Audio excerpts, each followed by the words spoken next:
মায়ার নবী বললেন, আবু বকর ঘরের মধ্যে কি রেখে আসছেন?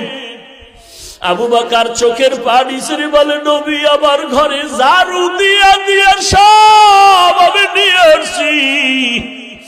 আমার ঘরে আমার আল্লাহর আমার নবী ছাড়া কেউ নাই।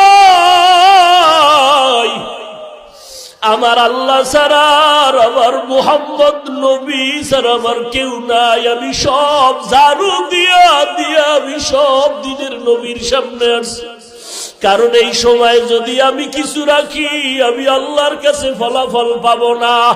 আমার খানার মতো চুলায় আগুন জ্বলে না, ঘরে খাউন নাই। এত কষ্টের মধ্যে আমি আপনার মুহাব্বত আর আমার মাওলার মুহাব্বতে সব বিলীন করে দিলাম।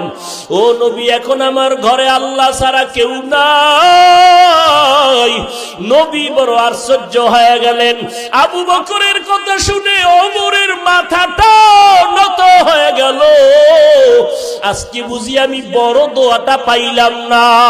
আবু বকরের যেই পরিমাণ কোরবানি, ওই পরিমাণ কোরবানি তো আমি ওমর দিতে পারি নাই। ওসমানও মাথা নত করে ফেললেন। যদিও টাকা পয়সা বেশি দিয়েছি, আবু বকরের মতো কোরবানি তো দিতে পারলাম না। নবীও পেরেশান। হঠাৎ করে জিবরাইল এসে হাজির।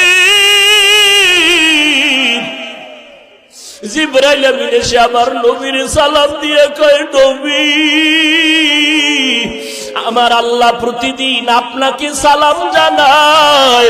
আজ আমার আল্লাহ আপনাকে সালামের সাথে সাথে আল্লাহ পাক আজকে আবু বকরকে আলাদা করে সালাম দিয়েছেন।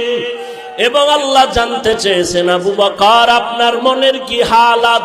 নবী বলেন, আবু বকর কপাল আপনার ধন্য। আল্লাহ তাআলা জিবরাইল পাঠাইয়া বলেছেন, আল্লাহ আপনাকে সালাম দিয়েছেন। আবু বকর কান্না করে করে পাগলের মতো, আবু বকর আপনার মনের কি হালাত আল্লাহ জানতে চেয়েছেন। আবু বকর কান্না করে বলেন, ও দয়ার নবী, আমি ছিলাম মক্কার ভিতরে একটা জাহান্নামের আসামি। কে জানতো, কে চিনতো আমি আবু বকরকে? আমারে তো কেউ জিগাইতো না। আজ আমি আপনার সোহবতে আসার পর আল্লাহ আমাকে এত সম্মান দান করেছেন আপনার সোহবতের কারণে, যে আল্লাহ আজ আমাকে সালাম পর্যন্ত পাঠায় দিয়েছেন।